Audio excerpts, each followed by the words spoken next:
Bonjour, Émilie Fabi. Je vous souhaite la bienvenue dans l'univers d'Il était une voix, le podcast qui éclaire. Je suis coach en développement personnel, professionnel et énergéticienne. Passionnée de spiritualité et véritable aventurière de la psyché humaine, je vous embarque avec moi pour vous partager mes expériences, mes connaissances, mes outils, mes réflexions, qui, je l'espère, vous aideront autant qu'ils m'ont aidé à trouver du sens dans un monde qui semble tourner à l'envers. Le tout avec une bonne dose de fun, de magie et de pragmatisme.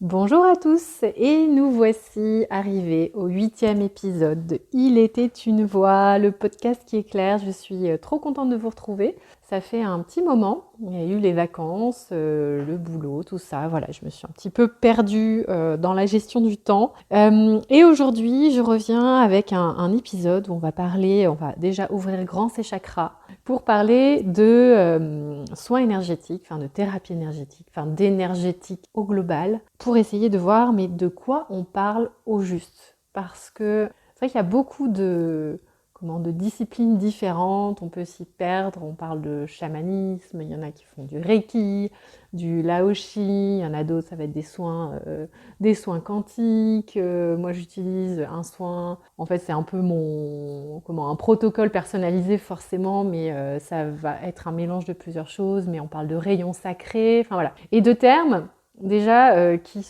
peuvent paraître un petit peu perchés. Donc souvent ça effraie parce qu'on ne sait pas ce que c'est. Donc dans cet épisode, j'aimerais vous donner, comme toujours, ma vision des choses. L'idée c'est pas de vous faire un cours sur de la physique quantique parce que j'en serais bien incapable, mais c'est plutôt de vous donner ma perception des choses, comment j'utilise les soins, de quoi on parle précisément, pour traiter quoi, je vais vous donner aussi quelques exemples de magie qui opère durant certains soins. Est-ce que tout le monde peut faire des soins énergétiques? Est-ce que tout le monde peut se former? Et puis on va revenir sur tous les éléments de déontologie, discernement, l'importance de la protection. Voilà, on va ratisser large, mais l'idée c'est que ce soit un petit peu moins peut-être nébuleux pour ceux qui ne sont pas trop familiers avec ce genre de pratique. L'idée n'est pas non plus de vous vendre ma soupe, mais vraiment d'ouvrir le champ des consciences aussi sur des outils qui, moi, m'ont énormément aidé, comme je le disais dans les épisodes précédents. En fait, moi, j'ai commencé mon parcours de travail sur moi, comme on dit, de développement personnel par une thérapie, tout ce qui est plus classique, qui a quand même duré quasi 8 ans en psychothérapie. Et puis, en parallèle de ça, assez rapidement, j'en suis arrivée justement aux soins énergétiques. Moi, j'ai toujours été ouverte à ces choses-là, donc finalement, il a fallu peu de choses pour pas me convaincre, parce que voilà, j'ai toujours cette espèce de recul où je vais tester les choses et les gens d'ailleurs, donc c'est important pour moi qu'on reste quand même sur des choses pas trop vaporeuses, pas trop perchouillées, voilà, il y a toujours mon petit pragmatisme là qui revient me chercher au galop, et c'est très bien comme ça, c'est comme ça que je fonctionne. Et donc c'est vrai qu'au départ, quand j'ai commencé à mettre les pattes dedans pour me former moi-même, je me suis dit, en fait, c'est quoi ces délires? Mais c'était surtout sur les termes. Parce qu'on va parler de maîtres ascensionnés, d'archanges, d'anges, de soins quantiques, de vie antérieure, d'énergie sacrée. On va parler parfois d'archétypes comme des soins d'Isis. Voilà, il y a un peu de tout. Et franchement, on a l'impression d'être dans une giga secte. Où, mais où on va donner de la tête. Et donc c'est pour ça que moi je voulais comprendre en fait, je voulais comprendre ce qu'il y avait derrière. Alors je n'ai pas compris complètement dans le sens où quand on pratique les soins énergétiques ou quand on va recevoir des soins énergétiques, il y a vraiment une grande part de lâcher prise, dans le sens où il faut lâcher le comment. Comme j'en parlais quand je faisais l'épisode sur la cartomancie, l'usage des cartes, des tarots, des oracles, à un moment donné, ça fonctionne, donc il faut lâcher prise. Donc finalement, je suis passée un peu de la théorie, de la recherche, de la connaissance, un petit peu comme d'habitude, à l'expérimentation, d'abord pour moi, puis ensuite pour les autres, jusqu'à sortir vraiment de ma caverne en me disant c'est bon, je peux le faire vraiment, professionnellement et voilà, je ne suis pas ni un gourou ni un charlatan, mais j'ai besoin de temps avant voilà, pour expérimenter parce que c'est mon mode de fonctionnement.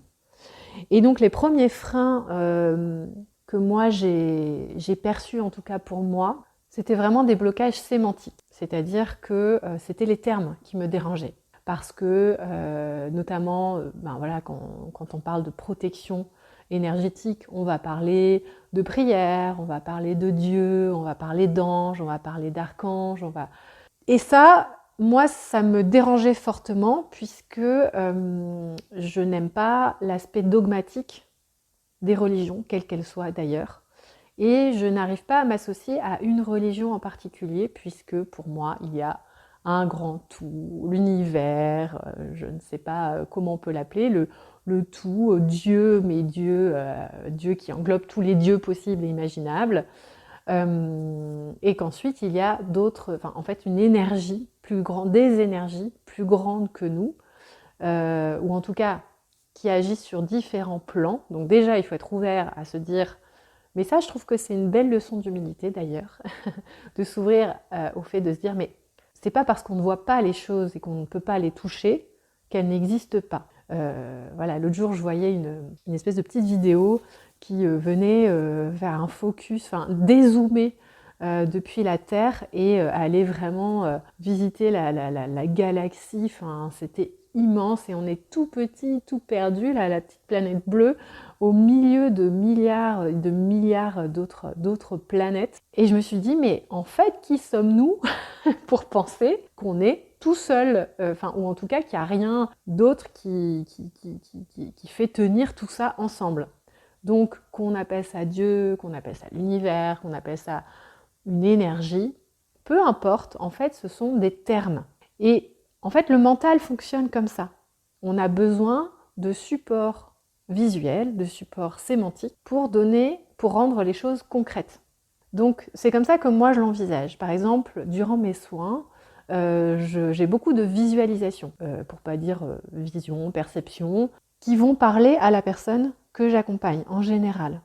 Mais c'est comme si mes perceptions passaient par le filtre du coup de mon imagination et que j'allais aller chercher dans ma bibliothèque aussi. Alors des fois il y a des trucs, je me dis mais d'où est-ce que je les sors? Clairement, c'est pas possible que ce soit dans ma bibliothèque. Je suis allée les pêcher dans une autre bibliothèque, un petit peu ailleurs. Donc il y a des choses qui sont un peu surprenantes, mais moi dès le départ je me suis dit mais waouh, mais comment ça marche? Quand je recevais moi-même des soins et que des personnes me livraient des informations sur moi, sur mes ressentis, sur même parfois mon passé, sur mes schémas familiaux.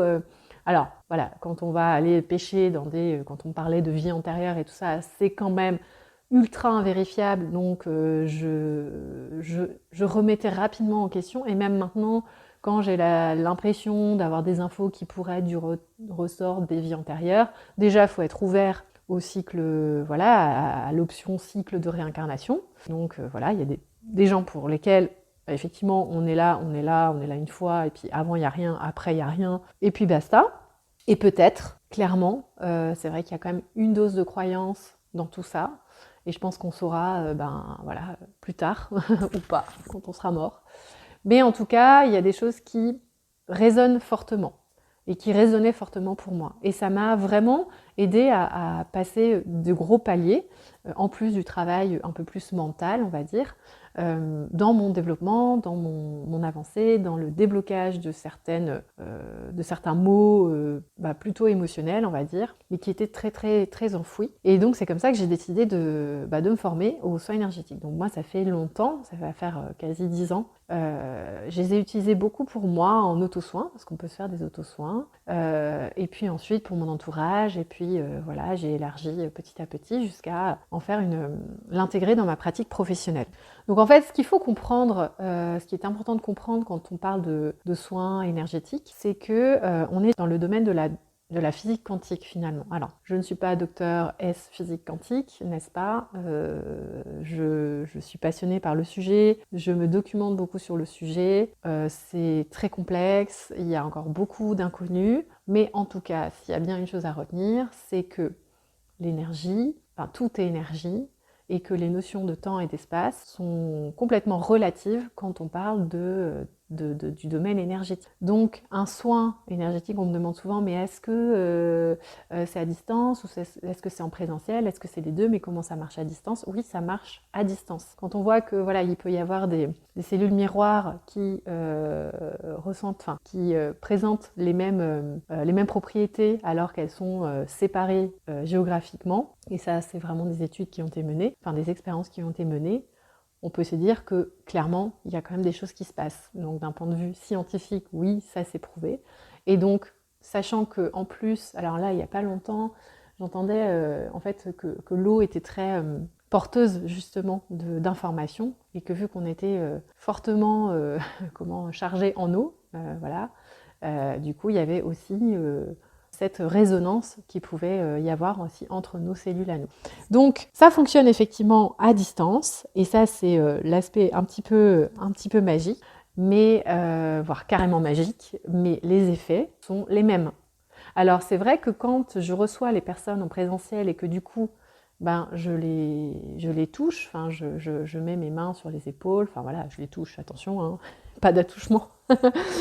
Mais en tout cas, voilà, j'appose mes mains à certains endroits. C'est vrai qu'elles ressentent de la chaleur à certains endroits, d'autres endroits c'est des picotements, d'autres voilà. Et ça, on peut appeler ça du magnétisme. Alors ça, c'est pareil dans le domaine de l'énergétique. On va parler de soins quantiques, d'énergétique, de magnétisme. Tout le monde connaît un rebouteux dans un coin de village quelque part et y est parfois allé ou a dit « Ah oui, mais moi je connais le rebouteux, là, dans le village d'à côté, il a enlevé les verrues de mon fils, c'est incroyable, il est coupeur de feu. » Enfin voilà. Donc il y a un petit peu de tout, donc c'est vrai qu'on peut s'y perdre. Donc aujourd'hui, je vais vous parler de moi, ma pratique, puisque c'est ce que je connais. Et après, c'est vrai que c'est important de comprendre que c'est complémentaire surtout. Il n'y a pas de « c'est que les soins énergétiques, je ne me soigne pas avec des médicaments », le Doliprane c'est mal, je suis en cancer, phase terminale de cancer, non j'arrête la chimio et je fais des soins énergétiques. C'est complémentaire, c'est-à-dire qu'un thérapeute énergéticien, énergéticienne ne remplacera pas un médecin. Tout comme un médecin, devrait, les médecins, et s'ouvrent quand même de plus en plus à ces pratiques-là, parce que le personnel soignant commence à se rendre compte qu'il y a des effets bénéfiques, sans effectivement réussir à expliquer le pourquoi du comment ça marche, mais en tout cas, il y a des vrais effets. Donc c'est encore une fois, c'est ni noir, ni blanc, ni ça ou ça, c'est la voie du milieu, la voie du « et ». On peut utiliser les deux et c'est fortement aidant. Donc ça consiste en quoi, de mon point de vue, comment on fait, comment je fais. En fait, il y a toute une partie diagnostic en amont, c'est-à-dire que la personne, avant même qu'elle arrive, je regarde un petit peu ce qui se passe pour elle. Et souvent, ça parle. Donc ensuite, je l'amène à discuter de ce qui l'amène. J'essaye de ne pas poser d'intention, si ce n'est de me protéger, la protéger, protéger le lieu, tout ça, que le soin fasse effet, qu'il fasse travailler ce qu'il y a à travailler à l'instant T, ce qui est juste pour la personne. Parce que sinon, le risque, c'est de squeezer certaines parties du soin. C'est-à-dire que si on vient me voir en disant « voilà, je veux régler un problème relationnel avec mon père, avec ma mère, ou je sais pas quoi », mais qu'au final, ce qui bloque, il y a quelque chose de plus urgent, entre guillemets, à traiter, eh ben, on va aller au plus urgent à traiter. Et le reste, peut-être, se réglera par la suite, par la force des choses, ou en tout cas, par la force des choses, on va dire par capillarité. Donc, c'est le mental qui va chercher à dire « je veux régler ça comme ça ». Alors qu'en fait, il y a aussi un lâcher-prise là-dedans, c'est de se dire eh ben, la seule intention qu'on va mettre, même s'il peut y avoir, par exemple, je travaille pas mal avec des enfants, même des tout petits, des fois qui ont quelques mois, qui ont du mal à prendre le biberon ou à dormir, et du coup, les soins peuvent les apaiser. Donc il y a toujours cette notion aussi de demander l'autorisation. Alors vous allez me dire peut-être, mais elle demande à qui? Et c'est là que effectivement ça commence à devenir un peu perché, mais je demande à mes guides du coup, est-ce que j'ai l'autorisation de faire ce soin? Est-ce que c'est juste pour tout le monde, pour moi, pour la personne, surtout si c'est un enfant, parce que l'enfant en général il n'est même pas au courant. Donc ça c'est toujours important. Mais pareil, je vous parle de mes guides, mais il y en a qui vont dire je demande à l'univers, il y en a qui vont dire je demande à je sais pas qui, enfin peu importe, même dans les guides, il y en a qui leur donnent des prénoms. C'est même dans la représentation, en fait. Moi, on me dit des fois, oui, mon guide, je l'ai vu, il est comme ci, il est comme ça. Ouais, ben ça, c'est ta tête qui l'a fait, l'image mentale. Ça va représenter, finalement, l'énergie que ça dégage. Mais ça va pas être... Enfin, c'est pas incarné, on va dire. Donc, c'est le mental, et, enfin, le cerveau qui va, à un moment donné, retraiter quand même l'information parce qu'on a besoin de support, encore une fois, sémantique et visuel. Voilà. Donc, comment ça se passe? Donc, la personne, voilà, je fais le petit diagnostic.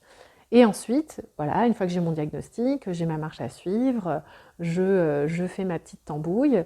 Et après, il y a beaucoup de... C'est la zone un peu de freestyle, que j'appelle, de freestyle. C'est-à-dire qu'il y a aussi les perceptions sur l'instant. Et donc, des fois, il y a vraiment ce côté, je ne sais pas ce qui va arriver avant que la personne soit devant moi, ou en tout cas que je sois en connexion avec cette personne à distance pour lui procurer un soin. Et donc là, il y a beaucoup d'images qui viennent, parfois des ressentis. Et donc ce que je fais, c'est qu'on recoupe les données à la fin du soin. Et très souvent, il y a des ressentis similaires. Donc avant, voilà, je leur donne mes ressentis, voilà, et les personnes me disent souvent, ah bah moi j'ai ressenti exactement ça, cette vision, bah je l'ai eue. Voilà un exemple assez assez émouvant d'ailleurs. Alors, vraiment en toute confidentialité, puisque je vais évidemment pas dire de qui il s'agit, mais elle se reconnaîtra certainement. J'ai eu un soin qui m'a beaucoup émue. Et notamment, j'avais une image d'une personne qui se faisait exécuter en temps de guerre. Voilà, donc une image assez violente qui me venait. Et je lui ai dit à la fin du soin, alors sur le moment, mon mental m'a tout de suite rattrapée. Et je me suis dit, ouais, mais alors attends, parce que forcément, il y a les conflits en Palestine, machin, t'entends des choses sur la guerre, donc forcément, t'es influencé par ça. Mais je lui ai quand même transmis l'info, entre autres, plein d'autres infos, mais je lui ai quand même transmis cette info. Et elle me dit, mais c'est dingue, parce que cette image, elle était très émue, c'est une image que j'ai régulièrement au quotidien, et qui des fois me stoppe en plein élan. Enfin, je veux dire, elle me disait qu'elle était en train de se promener, enfin faire un truc, la vaisselle, je sais pas, et que bim, cette image d'exécution lui arrivait. Donc là, c'est quoi l'info à retenir? Je ne peux pas lui dire si ça vient d'un lien peut-être transgénérationnel de quelqu'un qui dans sa famille, un aïeul ou quoi, aurait vécu ça. Est-ce qu'on parle de vie antérieure? Est-ce que c'était elle? Est-ce que c'était quelqu'un de sa lignée? Est-ce que c'était tout autre chose? Je ne sais pas, clairement. En revanche, ce que je sais, c'est que c'est ressorti parce qu'on a travaillé là-dessus, d'une façon ou d'une autre. Ça a travaillé. Parce que voilà, je dis ça a travaillé, on a travaillé, parce que ce qu'il faut bien comprendre aussi dans les soins énergétiques, c'est que, en tout cas moi dans ma pratique, c'est que je prends ça avec beaucoup d'humilité. Ça demande une bonne dose de confiance, et ça vient avec l'expérimentation, je trouve. Pratique, forcément, mais d'humilité dans le sens où je considère que je suis canal, c'est-à-dire que je vais canaliser, je vais être le vecteur d'une énergie différente de ce qu'on a voilà, l'habitude de concevoir. Voilà, quand on allume sur un bouton, la lumière s'allume, c'est pas la même énergie, et que je vais la transmettre. Donc souvent les personnes me demandent, mais en fait ça te fatigue pas? Alors je dis, ben non, moi ça me fatigue pas, parce qu'en plus je pose l'intention avant les soins, avant le début des soins, que ça me fasse autant de bien à moi qu'à la personne. Donc ça c'est cool. Et puis surtout après je coupe avec la personne, enfin voilà, je passe à autre chose. Ce qui est fatigant, c'est que voilà, il faut être en présence, vraiment, donc c'est fatigant, c'est-à-dire que ça mobilise l'énergie vitale, mais je transmets pas mon énergie. C'est pas comme si voilà, moi je me vidais pour que la personne se remplisse, c'est pas ça. C'est vraiment être canal. Donc ce n'est quand on me dit ouais, c'est trop fort, c'est incroyable, nanana. Voilà, l'ego peut vite s'en emparer et se dire ouais, trop puissante la meuf, level Pokémon, alors que c'est pas du tout ça, c'est vraiment ok. On est au service d'eux. Et donc c'est l'énergie, c'est moi, je sers de vecteur, donc je sais, j'ai appris à utiliser moi, mon vecteur, pour aider la personne avec ces méthodes-là. Donc, alors pour traiter quoi? Les soins énergétiques, ça peut traiter plein de choses. Ça peut traiter effectivement des maux physiques, des douleurs physiques. Alors attention, grosse pincette avec ça, parce que la personne qui vient me voir, qui a une maladie parfois grave ou quoi, ok, je vais pas lui dire « ouais, t'inquiète, je vais te guérir, oublie la chimio ou je sais pas quoi ». Non, encore une fois, c'est complémentaire. Et je ne sais pas à l'avance comment ça va impacter la personne, en positif évidemment, hein, ça fait jamais de mal en tout cas, mais je ne peux pas lui dire si oui, ces maux de tête vont se résorber. Si on peut poser ce genre d'intention-là pour aider clairement la personne. Maintenant, c'est aussi bien, on va travailler surtout sur l'origine du mal physique. Et souvent, il prend sa source dans un problème, on va dire, plus émotionnel ou encore autre, qui est encore plus lointain, encore plus enfoui. Et donc, c'est ça que ça va traiter aussi. Donc, on va traiter les maux émotionnels, les blocages, soit des blocages mentaux, des blocages émotionnels, des blocages relationnels, mais on y va couche par couche. En fait, c'est comme l'image un peu d'un oignon. Je crois que je l'avais déjà reprise dans un autre épisode, je ne sais plus pourquoi, peut-être aussi pour parler d'énergétique. Et en fait, avant d'arriver au cœur du nœud, en fait, on va enlever les différentes couches petit à petit. On ne va pas commencer par la dernière, on enlève la première, puis la seconde, puis la... Donc c'est un travail sur le long terme. Là, pas plus tard que ce matin, je transmettais du coup une initiation aux soins énergétiques à une de mes chères clientes qui me suit depuis un moment et que j'ai accompagnée en soins énergétiques aussi, en guidance et tout ça. Et c'est vrai que j'ai eu l'impression qu'elle était complètement différente en fait par rapport à il y a 2 ans quand je l'avais vue la première fois où clairement je lui ai dit on avait l'impression que tu portais tout le malheur du monde sur tes épaules. Et là, maintenant, où clairement on ressent vraiment une espèce d'expansion, d'éclosion chez elle, hyper belle, je me suis dit, mais où est cette personne? Qui est cette personne? Et je lui ai dit, parce que vraiment ça m'a touchée, et sans me dire, tiens, c'est grâce à moi, hein, pas du tout, mais elle m'a dit que, elle était persuadée en tout cas que les soins, tout le travail qu'elle avait entamé pour avancer sur son chemin, quoi, finalement, avait vraiment aidé. Et c'était vraiment, il y a un côté très court terme, les bénéfices à court terme, voilà, on va se sentir soulagé, apaisé, plus serein, nanana, à moyen terme et à long terme. Donc ça agit, une séance de soins peut agir pendant plusieurs semaines, 2, 3 semaines, voire même plus. Des fois, il y a des déblocages ou alors il y a des choses qui du coup vont émerger et après, en une seconde séance, on peut retravailler tout ça. Mais c'est un chemin. Moi, ça fait des années que j'ai une espèce d'hygiène énergétique avec moi, mes auto-soins, mais aussi avec d'autres thérapeutes parce que tout ça, c'est complémentaire. Mais je ne travaille pas que avec de l'énergétique. Voilà, il y a d'autres personnes qui vont m'accompagner avec d'autres outils, parfois plus mentaux, plus analytiques, et ça m'aide aussi beaucoup. Donc tout ça, c'est itératif, c'est un chemin. C'est pas figé. Et donc pour vous donner voilà une petite idée de ce qui peut se passer, parce que je trouve ça toujours très beau pendant les soins, donc je vous avais parlé de cette image qui était assez violente, mais il y a aussi toute la magie. Alors là, c'était juste incroyable. J'avais fait un soin pour une petite fille de 3 ans, donc la petite fille n'était pas du tout au courant. Sa maman était au courant. Voilà, donc maman très connectée, qui a aussi pas mal qui est médium clairement. Et donc ses enfants potentiellement aussi. Donc en tout cas là c'était sur la petite fille qui avait du mal à dormir, tout ça, assez un petit peu excitée quoi. Et puis donc je lui fais une première séance de soins. Sa maman va la récupérer le soir à l'école. Et puis elle lui dit « Ah, aujourd'hui, j'ai joué avec ma grande copine Émilie ». Donc, en général, alors ceux qui ont des enfants savent, les enfants, quand on leur demande « T'as fait quoi à l'école aujourd'hui ?»« Rien. T'as mangé quoi ?»« Je sais pas. » Donc voilà, avoir des infos, c'est quand même très compliqué. Et là, spontanément, sans qu'elle lui pose la question, elle lui dit « J'ai joué avec ma grande copine Émilie ». Donc, du coup, elle est allée voir s'il y avait une Émilie dans les parages, dans les maîtresses et tout ça, le personnel de l'école, ou de la garderie, je sais plus, bref, pas d'Émilie. Et puis, la petite fille lui dit, donc sa maman lui demande, mais c'est une grande ou une petite copine? Elle dit, une grande copine. Et elle lui dit, et elle m'a raconté des choses, elle m'a fait des guilis, et elle m'a raconté des choses avec des animaux. Et en fait, effectivement, alors j'ai pas forcément fait de guilis, mais c'est peut-être les soins. Par contre, je lui ai expliqué des choses, j'ai expliqué à sa conscience, on va dire, des choses avec des images d'animaux, où je lui parlais d'animaux. Donc, assez incroyable. Là, on s'est dit waouh, mais qu'est-ce qui se passe? C'est un canular. Elle est où la caméra? Même moi, à chaque séance, je suis toujours waouh, mais en fait, c'est dingue. Et ensuite, donc, je lui ai refait un deuxième petit soin, sans que sa maman lui dise encore une fois.